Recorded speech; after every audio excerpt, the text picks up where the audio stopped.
Então, agora voltamos àquele grupo de jovens. Aí ela falou, eles vieram aqui, não tinha onde ir, eu convidei todos eles, estão na minha casa. Mas quem são? Aí, enfim, a gente deu o endereço, troca, os jovens vieram na nossa casa, tinha um grupo, tinha Almo, Soraya, tinha o Silvio, eh, algumas outros jovens estavam lá. Daí eu juntei com eles, aí fomos continuando. Eles iam ficar uma semana.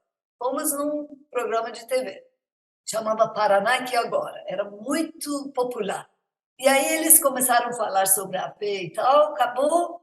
Quando terminou, o apresentador falou: muito lindo, tudo que vocês falaram é lindo demais. Por favor, pode vir semana que vem? Aí os jovens falaram: não, a gente não mora aqui, amanhã a gente está indo embora. Quem mora aqui é ela, que apontaram. Aí ele falou: ah, não tem problema, você que vem. Falei: eu não falo português.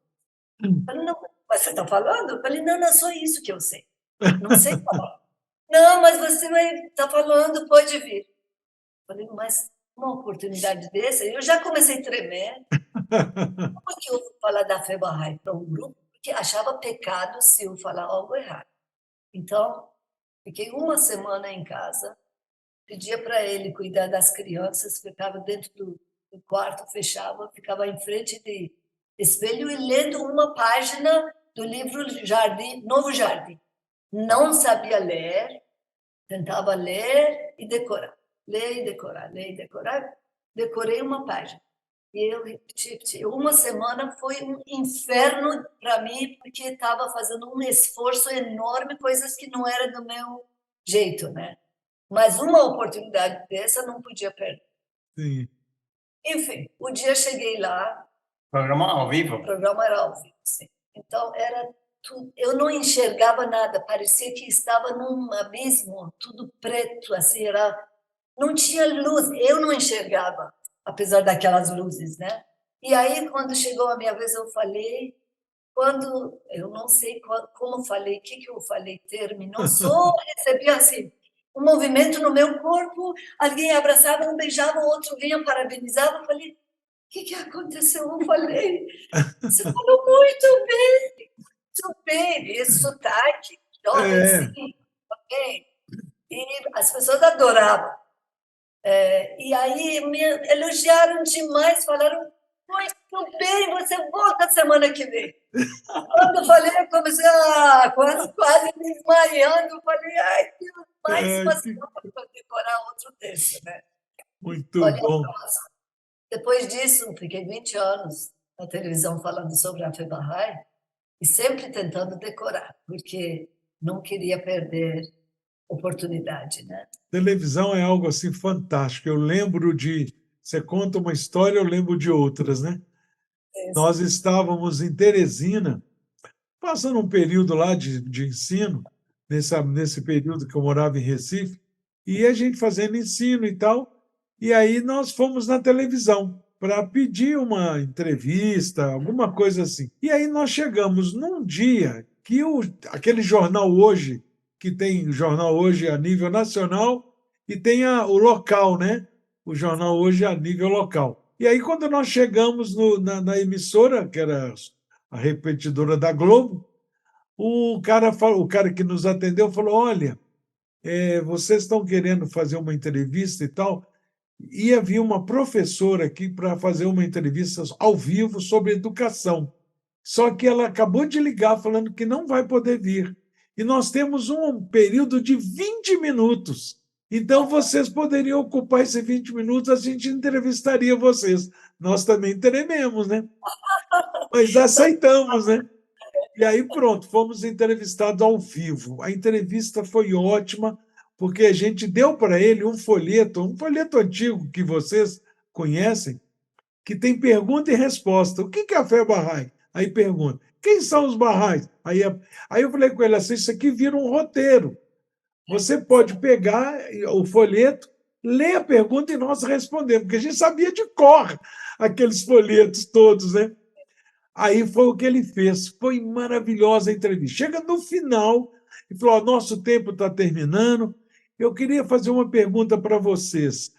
Eu ouvi, eu não vou poder mencionar o jornal e nem o jornalista por questão de ética, mas disseram, a matéria diz que vocês, no Rio de Janeiro, têm um grupo de jovens lá e que faz verdadeiras lavagens cerebrais nos jovens.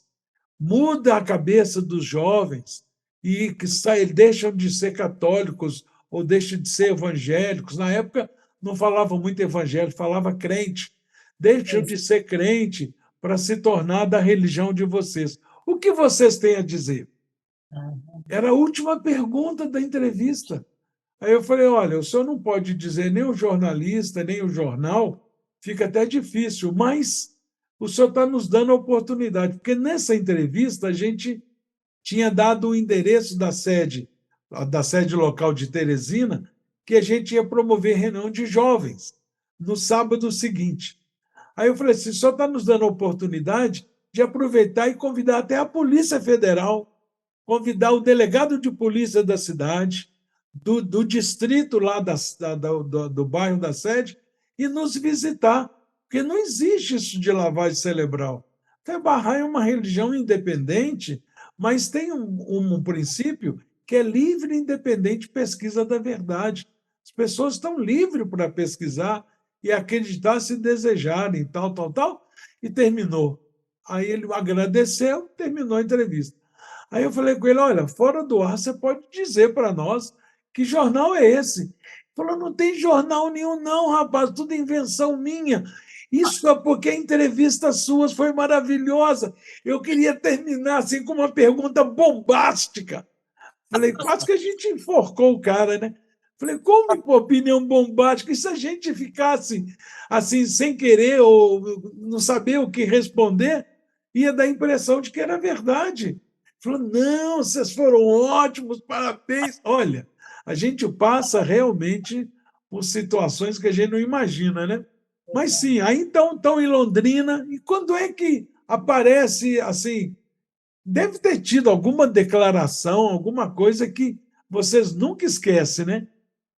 Lembra de alguma? Uma das coisas que aconteceu por causa desse programa de televisão, esse programa atingia até uma parte de Mato Grosso e uma parte de São Paulo. Desculpe, deixa eu falar uma coisa antes, que qual o desejo dela era que poder levar essa mensagem para os cidades perto, toda a cidade vizinha nossa. Sim. Mas a gente não tinha condições, porque aquele cabo não andava muito para longe, só na cidade até, não tinha nada para comprar até gasolina, essas coisas, não?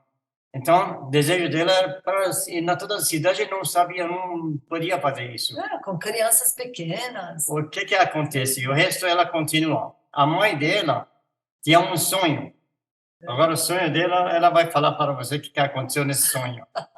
Esse que aconteceu abriu portas.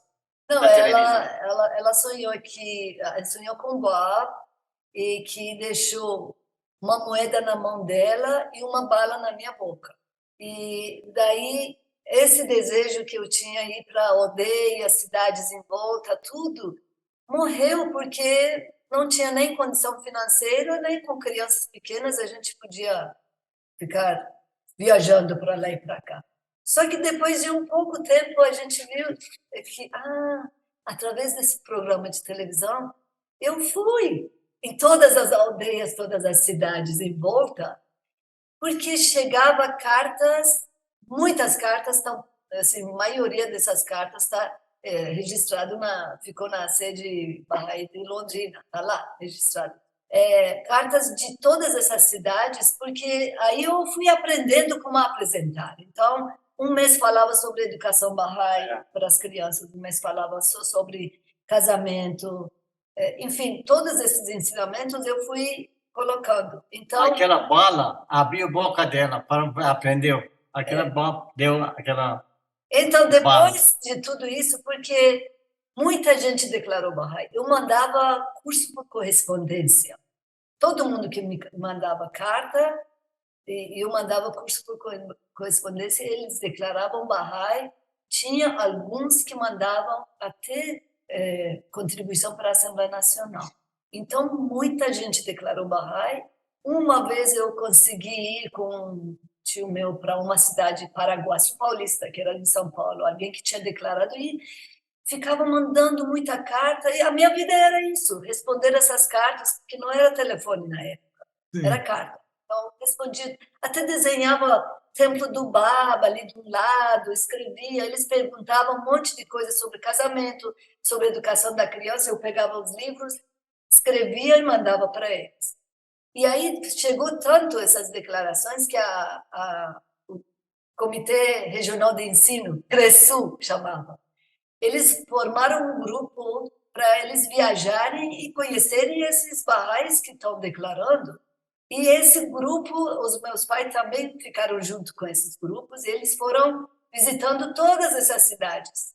Era tanto que, por exemplo, eu divulgava toda quarta-feira, 8 horas da noite, tem uma reunião de contatos, amigos, na minha casa. Por exemplo, chegava a bater na casa, aqui que é casa de Bahá'u'lláh, e essa casa era de madeira. Agora a gente comprou uma casa de madeira. Morar numa casa que não tinha pintura, porque era o que a gente podia. A amiga de Mona Helena falava casa de sombra. Casa assombrada. Falavam. Assombrada. Aí ela chegava da escola e falava: mãe, minha amiga falou, vocês moram na casa assombrada. Eu falei: é casa de Bahá'u'lláh, não é casa assombrada. É casa Ai, onde ai. recebe amigos. 7 conselheiros. Tá? 5 conselheiros com o senhor Moradian, que Deus tenha, eles foram lá para conhecer o que vocês fazem. Mas Bahá'u'lláh foi muito misericordioso. Já quando você chegar em Londrina, já morou mostrando o futuro seus. Falou: essas casas de madeira, vocês vão morar numa dessas. E nessa casa de madeira sem pintura, que foi 5 conselheiros continentais, recebemos eles, prefeito, senadores, toda parte. Assim, eu vivia nos corredores da prefeitura de Câmara toda hora. Tinha um senador, Leite Chaves, que ele frequentava sempre nossa casa, convidava a gente e ficou conhecendo. Quer dizer, primeiro ele tinha conhecido a Dona Guite lá em Brasília. E aí, como ele tinha casa, morava em Londrina, então a gente fez amizade.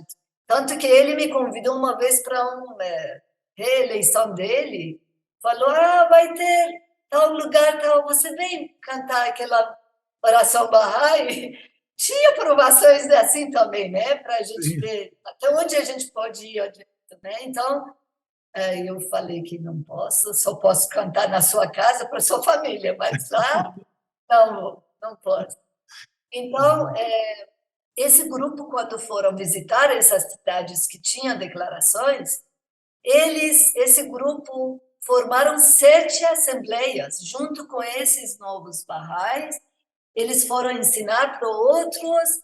Então, os pais também. 700 pessoas, meus pais também estavam. 700 pessoas declararam Bahá'í. E 7 assembleias. Não tinha uma no Ruhi, não? E não tinha Ruhi, isso. Não tinha Ruhi. Para consolidar, né? Consolidar. Teve um período também, quer dizer, cada um de nós, essas histórias, olha, realmente Bahá'u'lláh está muito misericordioso com a gente, né? Que a gente poder, por exemplo, eu perguntando se teve alguma declaração assim que te chamou a atenção, 700, né? Quer dizer, você, em vez de visitar essas cidades todas, através da televisão você foi. Então, quer dizer, eu estava revendo alguns desses episódios desse nosso programa de Uma Graça de Podcast. Cada um de vocês que foram convidados e que deram alegria, como vocês, de aceitar o convite, aborda aspectos do ensino da fé, do pioneirismo, da vida pessoal de vocês, cada uma com uma característica diferente. Um conheceu a fé porque estava numa palestra e alguém falou: olha, os caminhos são os caminhos mais malucos, mais variados que tem, né? E todos eles, quando o Bahá'u'lláh fala: eu vou escolher você, não tem muro, não tem barreira, não tem obstáculo, né? Então, assim, eu estou assim, encantado de ouvir essa história de vocês. E Então, uma vez, realmente, isso que você falou, esse número de declarações, ainda não tinha o instrumento que é o Instituto Ruri, né? Fala um pouquinho do Instituto Ruri. sim. Então, na época, como não tinha, então a gente tinha muita dificuldade. Agora, como é que nós vamos aprofundar essas pessoas? Como é que eles vão aprender a ser uma assembleia? A gente mesmo não sabia, né? Então, o Instituto Ruhi foi ensinar para a gente que era Bahá'í, pioneiro e sempre vivendo a fé Bahá'í. Foi Ruhi que ensinou como orar, como fazer leitura diária e reflexão das escrituras sagradas, como ensinar, como continuar, porque não era só proclamação, tinha que ter a consolidação. Consolidação. E pegar a declaração não é vitória. Vitória é quando a pessoa começa a andar com suas próprias pernas e pega e leva para frente e vai entregando para outro essa joia. Então, isso a gente tinha de sobra de consciência. Só que não sabia, não tinha Ruhi. Então, a gente conseguia visitar um outro dessas cidades na hora que era para eleger a assembleia. Quando chegava lá, muito carinho, muito amor, mas eles sabiam o que era exatamente isso, né? A gente não tinha tempo de visitar todas essas cidades, todos esses barrais. Um instrumento que a gente usava muito era o próprio curso por correspondência. Eu lembro que as palestras que a gente dava nas escolas, o nosso medidor de sucesso ou não era o número de cursos por correspondência que era pedido. A gente terminava a palestra, dava folheto para todo mundo e falou: olha, aqueles que desejarem saber mais, pode pedir o curso por correspondência, que é gratuito. Às vezes, uma turma de 50 alunos, quase 40 pediam curso por correspondência. Então, era um sucesso grande, né? E a gente pegava o Novo Jardim, igual você falou, o Renascimento da Civilização, livros assim, e montava programas de estudo, né? Com eles. Então, realmente esse programa de televisão nos deu muito aprendizado, né? E, por exemplo, isso que estava falando, a pessoa veio, chegou e bateu na casa e falou: aqui que é casa de Bahá'u'lláh? A gente falou assim: eu sou de Cruzeiro do Oeste, uma cidade lá perto de Cascavel. Eu só vim para reunião que você sempre fala da quarta. Ela declarou Bahá'í. Esse grupo de pessoas que, quando estavam visitando, quando chegaram no Cruzeiro do Oeste para visitar ela, ela tinha falado: vão direto para a rádio. E lá vocês anunciam que vocês chegaram à cidade. Então, eles chegaram lá, ela chegou de carroça, que ela trabalhava numa fazenda. Todos que declaravam eram funcionários de fazenda, alguns jovens, eram desse jeito.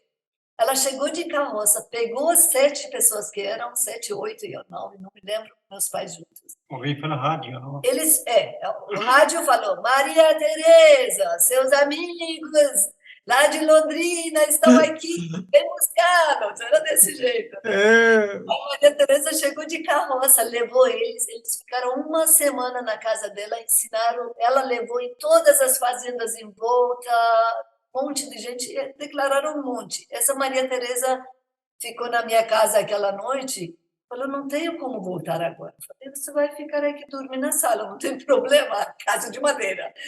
E aí ela ficou, aí, enfim. Outro dia, bati a porta, era um jovem que eu tinha falado no supermercado.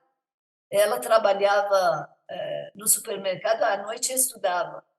De repente, ela chegou com a sala inteira dela, eram 30 jovens, e não tinha espaço onde colocar eles.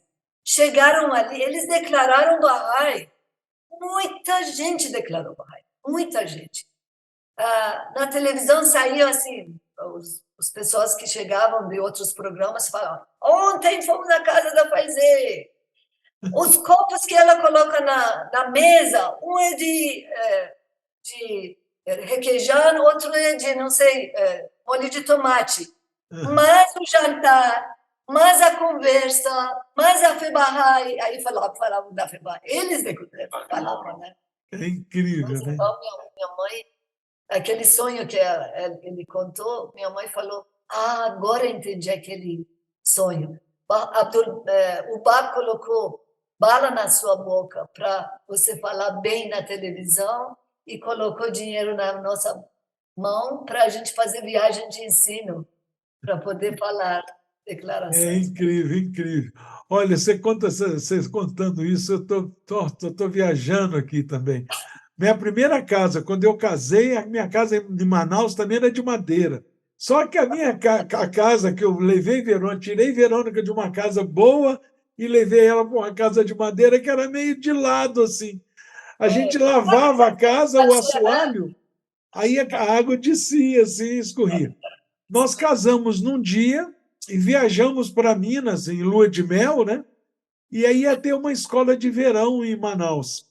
E aí Hamid Nourani e outros jovens que vieram do Sul para participar, eu casei num dia, no dia seguinte eu dei a chave. A chave na mão deles, ficaram uns 10 ou 15 jovens hospedados nessa casa. Eles que estrearam o meu colchão, a minha cama, a rede, tudo que eu tinha, eles que inauguraram. Então, realmente, a vida da gente é incrível, né? Muito, muito. A entrevista de televisão, Mauro, que falou com o muçulmano. Sim, é que tem tantas Histórias que eu lembro. muitas histórias. Mas é interessante, Jahangir, vocês lembrando de tudo isso, é que isso foi um período da história, da vida, do desenvolvimento da fé, que era assim. Hoje, todos nós temos que imaginar. Por exemplo, hoje não funciona mais curso por correspondência escrito, né? Então, são outros instrumentos, outros mecanismos. Hoje nós temos o Instituto do Rio, né?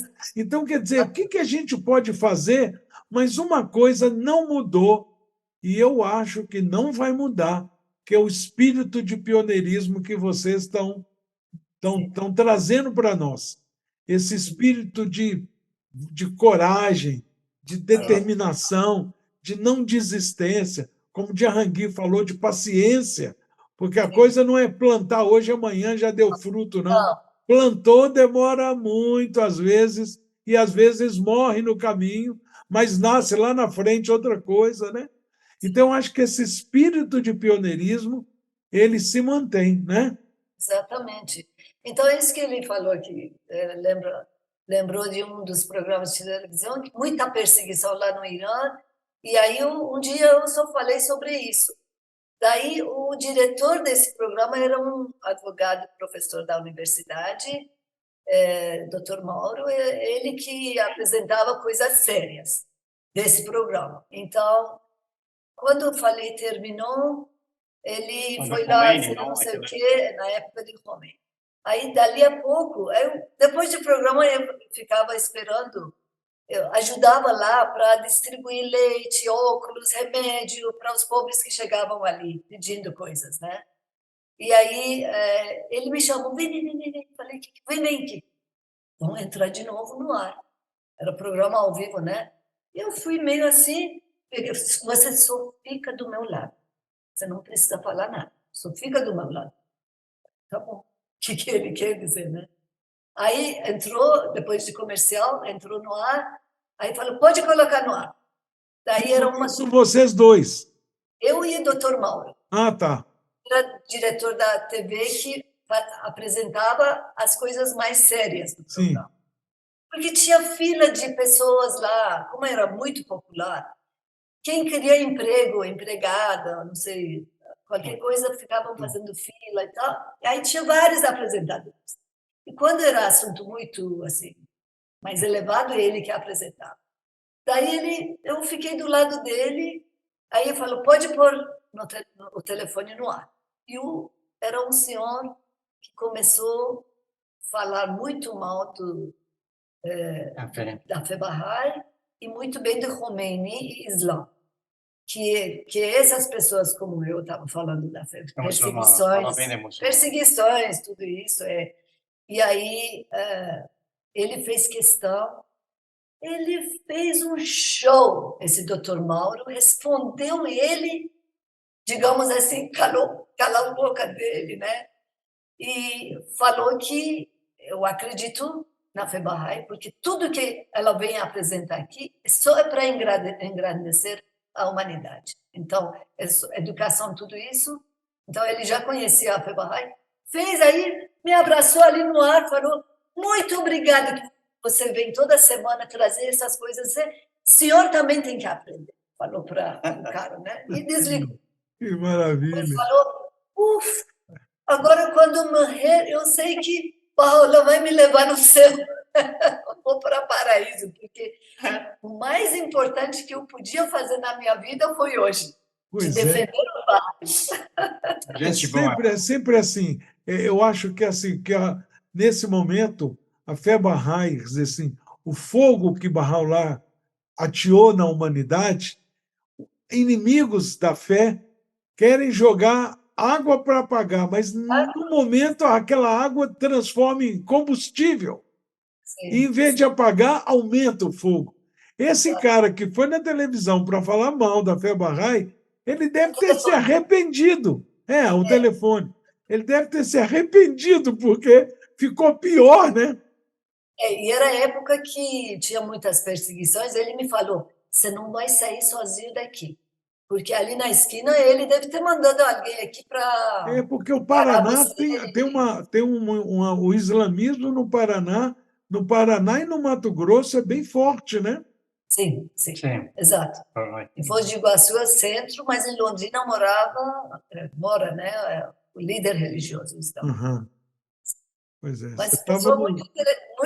muito boa. A gente sempre tinha um grupo que continua, religiosos, a gente fazia parte do mesmo grupo, a gente se encontrava sempre, uma pessoa de muito respeito.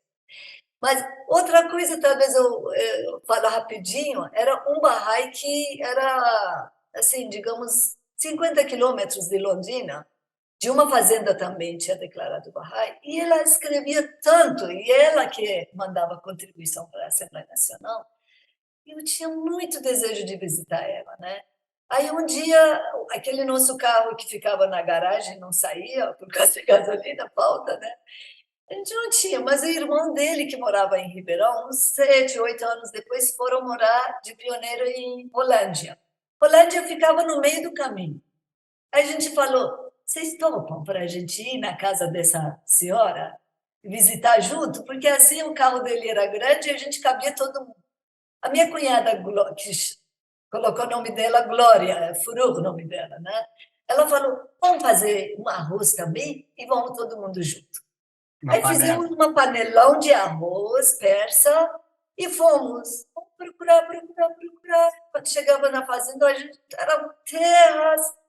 Enfim, encontramos uma senhora, embaixo tinha um montinho de terra e uma só porta de madeira aberta assim. Mas não tinha nada, só esse aqui estava ali, que marcava uma fazenda, né? Aí falou, tem uma moça lá, vamos lá perguntar dela. E ela estava em cima daquela montanha de terra, assim, parada. E como a gente não tinha telefone, ela também não, de certo, a gente não tinha avisado que ia na casa dela. Quando chegamos, eu abaixei o vidro e falei, desculpe, senhora, a gente está procurando tal fazenda, tal senhora, você sabe onde que é? E ela baixou assim, falou, Paizê, você veio. Falei, é você? Falou, sim, eu estou esperando aqui, porque ontem à noite eu sonhei que você vai vir me visitar e vai trazer uma panela de arroz. Meu Deus! Aquele fez a gente ficar chorando no carro, todo mundo, e foi muito, muito, muito emocionante. Aí ela foi correndo e a gente de carro atrás dela, vem, vamos entrar. Vamos. Aí ela mostrou a salinha dela desse tamanho, a gente sentou ali e falou, tá vendo essa televisão? Aqui, ele está chorando, está limpando a olha. Aí falou, foi aqui, nesse sofá, essa televisão, a hora que você estava falando sobre paciência, aprendizagem, companheirismo, compaixão, no casamento. Você estava falando, e eu estava com mala pronta, minha filha estava ali, eu só estava descansando para sair e fugir de casa de meu marido, porque não aguentava mais. Quando eu escutei o que você falou, da Fé Bahá'í, né? Não era meu, né? Como tem que ser relacionamento no casamento, eu levantei, desmanchei a mala, coloquei tudo no lugar para o meu marido não perceber que eu ia fazer algo errado. E o ensinamento da Fé Bahá'í realmente salvou a minha vida. É uma Hoje coisa. estamos felizes, temos nossas dificuldades, mas eu aprendi com a Fé Bahá'í. É uma Então, maravilha. era assim. A gente não tem noção, Faizé, a gente não tem noção, Jahangir, do que a gente faz, qual é a repercussão que vai causar. Sabe, não. Hoje a gente vê essas questões de teoria do caos, que às vezes uma coisinha que diferencia, o resultado é outro completamente diferente. Por isso que eu falo, sempre eu faço oração de perdão, porque assim como a gente teve oportunidade, sem querer, de causar um benefício tão grande como esse que você acabou de contar, essa história que você acabou de contar, a gente também pode ter magoado algum coração sem querer. Certeza, e Então muitos. então eu faço oração de perdão, porque eu tenho certeza que eu devo ter magoado muitos corações, Eu também. porque os benefícios que a gente causa, a gente não precisa nem de saber, né? Então é uma coisa maravilhosa. Uma das coisas que me dava sempre muita força, sempre, nossa, né? É que o Bahá'u'lláh, isso me marcou demais, demais. Porque eu sempre achei, eu sou uma pessoa tão simples, tão ignorante de tudo, e eu estou aprendendo. Como é que eu posso, sem ter conhecimento maravilhoso da fé, ficar ainda a falar para outras pessoas? Mas uma frase de Bahá'u'lláh me deu total força. E foi quando aprendi que Bahá'u'lláh diz: não olha para suas fraquezas, olha para a grandeza de Bahá'u'lláh. Abdu'l-Bahá fala para o enfim, Resposta a algumas perguntas. não, fala para ele, quando ele viaja, Abdu'l-Bahá fala para ele que quando você for estudar, mandou ele para estudar medicina, histórias de, esqueci o nome. Não. Não, é o persa. Enfim, vou lembrar já já. Falou para ele, quando for lá, se você não levantar e falar da Fé Bahá'í, os anjos, os soldados lá no céu estavam assim esperando você se agir, você levantar a falar. Se você não falar, eles ficam lá esperando, sem fazer nada. Se você levantar, não é você que faz. Esse exército espiritual desce e vai ajudar você. Você vai falar coisas que você depois vai falar assim, fui eu que falei. Não, não foi você. Bahá'u'lláh que vai falar através disso. Então, não tenha medo. Não olhe a sua ignorância, a sua simplicidade. Você só levantar e falar da fé, eles que vão ajudar. Bahá'u'lláh fala, né? Todas as boas coisas Sim, claro. você faz, sou eu que faço. As coisas Sim. ruins vocês que fazem. Por isso que a gente magoa os corações sem querer também. Mas somos seres humanos. Tem um texto do Guardião que ele lembra esse momento que você está mencionando, que ele fala que se a gente pensar que somos nós que estamos fazendo, a gente está por conta própria.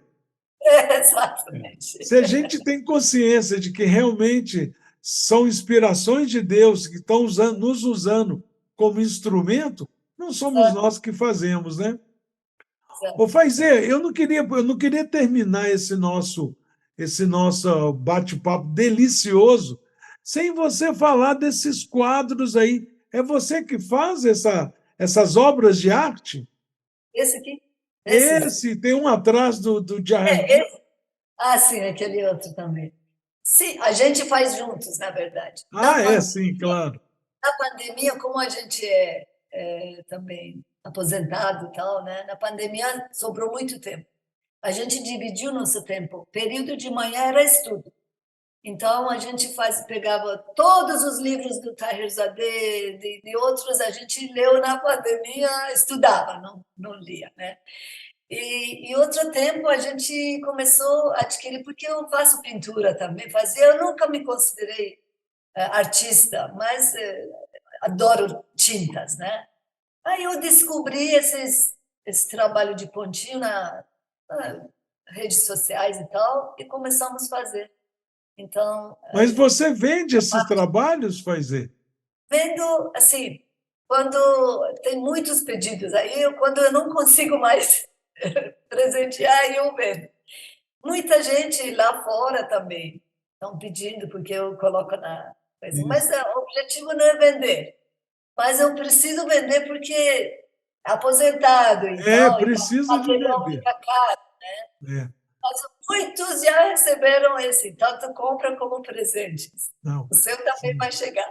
Esse o objetivo é esse, assim, o objetivo do nosso Uma Graça de Podcast não é essa divulgação do trabalho, mas são trabalhos tão lindos e muita gente já me perguntou de algumas coisas que eu posto de você.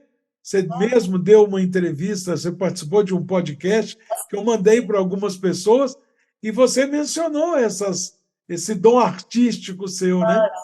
Então é isso. Mas, Faizê, hoje agora muitas pessoas estão nos vendo, depois eles. Como o seu programa lá não é tão famoso, mas muita gente nos escreve depois, fazendo perguntas, fazendo comentários, né? E às vezes tem pessoas que estão nos ouvindo que estão desejosos de sair como pioneiros. O que vocês diriam para essas pessoas que desejam sair de pioneiros? Quais os conselhos que vocês dariam? Eu acho que pode ser que alguma coisa influencia você, assim, sair, fazer um movimento. Uhum. Então, olha para esse sempre algumas dificuldades, por exemplo, nossa vinda para cá. Algumas dificuldades nos empurrou para a gente sair de Londrina.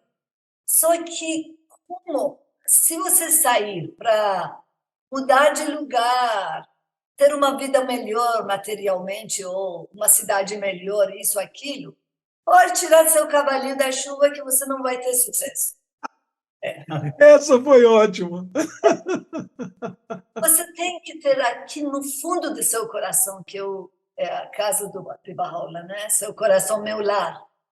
Então, se você limpar esse lar e dizer que, olha, quero fazer algo que Bahá'u'lláh possa iluminar a nossa vida, o foco principal, então as dificuldades não vão ser mais um peso na sua vida. Eu lembro que lá em Londrina a gente chegou num período muito difícil, muito difícil. Hoje vocês estão em Indaiatuba, né? Hoje estamos em Indaiatuba, mas lá em Londrina nós tivemos período assim de tal forma que a gente ele inventava, porque a gente não conseguia mais emprego. Ele inventava de comprar rolos de papéis, restos de jornais. No começo, não? No começo. Cortar e vender esses papéis para açougues e tal. Então, a gente não tinha como comprar, por exemplo, um frango para colocar na mesa. E o dia que a gente teve essa oportunidade, alguém bateu na porta e falou: moça, eu estou morrendo de fome. Aquele 4 pedaços de frango que a gente tinha na mesa, eu arranquei aquilo e assim, parecia que estava arrancando meu coração, porque era depois de um bom tempo que eu ia deixar um frango na mesa para os meus filhos. Mas eu falei, como é que eu não vou compartilhar, né? Eu levei um prato de comida assim, mas eu levei. Falei, não, se eu não compartilhar, não vou comer isso aí. Era desse jeito. Então, se a gente olhar para essas dificuldades, a gente desiste muito cedo. Não, vamos a algum lugar. Eu, por exemplo, fiz faculdade lá em Londrina, porque era meu desejo no Irã, não consegui fazer. Mas aí eu fiz pedagogia, pós-graduação, tudo isso aqui lá em Londrina. A gente se realizou. Ele começou a trabalhar com tapete com a ajuda dos amigos, e abrimos loja de tapete, depois melhorou bastante nossa vida, material, tudo isso fruto de paciência, de perseverança, como pioneiros. Mas já ouvimos, muita gente vai numa cidade, escolhe uma melhor cidade, chega lá, não tem sucesso, acho que né, aqui não deu certo, ninguém quer ouvir, ninguém está pronto, ninguém não sei o quê, sempre coloca lá, no outro. Tem que Então, quando a gente perseverar. tem que perceber, muita gente declarou Bahá'í e saiu. Uma porta de saída, entrada e outra saída. A gente teve muitas experiências, mas nada conseguiu tirar nossa força, nosso foco, que era a joia que nós temos, porque Baha'u'lláh que traz o seu ensinamento para que a gente, nesse período, né, da fé Bahá'í, Baha'u'lláh tirou o poder dos sacerdotes em geral e colocou na cabeça de todos os Baha'ís. Falou, agora você pode se tornar um manifestante do ensinamento de Baha'u'lláh. Então, responsabilidade nossa. Olha, o que pode ser maior do que isso? Que joia que Baha'u'lláh nos está dando. Então, como que eu vou ficar pensando, ai, o emprego não me deu dinheiro suficiente, isso, não sei o que, não sei o que. As dificuldades vão se tornar... Eu lembro que eu tinha... Todos os programas que eu tinha na rádio, eu tinha 2 programas de rádio oferecidos. E eu ia até rádios, não tinha, na época, né? Não tinha dinheiro para pegar ônibus por aí. E tinha uma única sandália de plástico que tinha, no caminho, quando eu estava indo, arrancou. E eu tive que colocar no meio meu dedo para puxar assim para colocar. Aí chorei, parei, chorei, falei, cadê você, Baha'u'lláh? Eu estou indo para ensinar a você, me dá pelo menos dinheiro para poder comprar. E como bom persa fala aqui, a gente deixa o rosto vermelho com tapas, não é porque está comendo bem. Então, aquela coisa persa a gente tinha. Não, Mas saída nossa de Londrina para Indaiatuba, como você falou, que como que é pioneirismo, não? Agora o resto ela vai falar. Porque precisa fé é muita oração. E ela fez. Por favor, você pode também continuar. fez. Sim, mas você continua, o que aconteceu?